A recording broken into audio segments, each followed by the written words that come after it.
देखिए गन्ने से गुड़ को कैसे बनाया जाता है और क्या सच में इसमें चर्बी मिलाई जाती है। आपको बता दें, गन्नों से गुड़ बनाने के लिए सबसे पहले खेतों में अच्छी क्वालिटी के गन्नों को वो दिया जाता है और खेतों में उगने के बाद अब इनकी अच्छी तरह से देख रेख की जाती है। जी हाँ, इनमें कई तरह के स्प्रे वगैरह भी किए जाते हैं और इनकी फसल में खाद वगैरह भी डाली जाती है, जिससे 6 से 7 महीने के बाद जब यह गन्ने अच्छी तरह से बड़े हो जाते हैं और काटने लायक हो जाते हैं तो फिर यह किसान लोग इन गन्नों को अच्छी तरह से साफ करके काट लेते हैं। काटे गए सारे गन्नों को ट्रैक्स वगैरह में लोड करके या फिर ट्रैक्टर ट्राली में लोड करके फैक्ट्री में पहुंचा दिया जाता है और कई जगहों पर गुड़ बनाने वाली इन फैक्ट्री को कोल्हू भी बोला जाता है। जब ये गन्ने फैक्ट्री में अच्छी तरह से पहुंच जाते हैं तो फिर गुड़ बनाने की अगली प्रक्रिया की बारी आती है। यहां पहुंचने के बाद सारे के सारे गन्नों को इस पावरफुल जूस निकालने वाली मशीन में से गुजारा जाता है और आपको बता दें, इसी मशीन में से गन्नों का सारा जूस बाहर निकलता है। इसमें मशीन में वर्कर लोग धीरे धीरे गन्ने लगाते रहते हैं और इन गन्नों से धीरे धीरे रस बाहर निकलता रहता है। इस रस को अच्छी तरह से छान लिया जाता है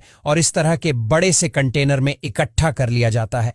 बता दें, इतनी प्रक्रिया के बाद दूसरी प्रक्रिया शुरू होती है। वह काफी ज्यादा कठिन और मेहनत वाली होती है। जी हाँ, सबसे मैन प्रक्रिया। अब इतनी प्रक्रिया हो जाने के बाद ही शुरू होती है। आपको आपकी जानकारी के लिए बता दें, जब इन गन्नों से रस निकल आता है तो इनके बचे हुए छिलकों को धूप में अच्छी तरह से फैला दिया जाता है और सुख लिया जाता है और इन्हीं छिलकों का इस्तेमाल ईंधन के तौर पर किया जाता है। और अब वहीं दूसरी ओर कंटेनर में इकट्ठा हुए इस रस को अच्छी तरह से गर्म किया जाता है और आपको बता दें, इस रस को गर्म करने का प्रोसेस सबसे मैन प्रोसेस होता है और यही प्रक्रिया सबसे ज्यादा कठिन भी होता है। रस को गर्म करने पर इसमें अगर पानी की संख्या मौजूद होती है तो पानी भी काफी जल्दी खत्म हो जाता है और प्योर रस बचता है। अब इस रस को एक कंटेनर से दूसरे कंटेनर में डाला जाता है। ऐसा इसलिए किया जाता है ताकि रस में जो भी गंदगी बैठी हुई हो वह अच्छी तरह से ऊपर आ सके। उसके बाद रस में मौजूद सारी गंदगी छाक के रूप में ऊपर मौजूद होने लगती है और इस गंदगी को यह वर्कर लोग साफ भी करते रहते हैं। आपको आपकी जानकारी के लिए बता दें, इस प्रक्रिया को लगभग 5 से 6 बार किया जाता है, जिसमें मौजूद 70 से 80% पानी भाप बनकर ऊपर उड़ जाता है और गंदगी भी बिल्कुल साफ हो जाती है। यानी कि इस तरह से सिर्फ और सिर्फ साफ रस ही बचता है। इस प्रक्रिया के आखिर में बचता है सिर्फ और सिर्फ गाढ़ा लाल कलर का चिपचिपा पदार्थ। अब इस चिपचिपे पदार्थ को वर्कर्स टूल्स की मदद से बार बार इधर से उधर पलटते रहते हैं। धीरे धीरे यह पदार्थ ठंडा होता रहता है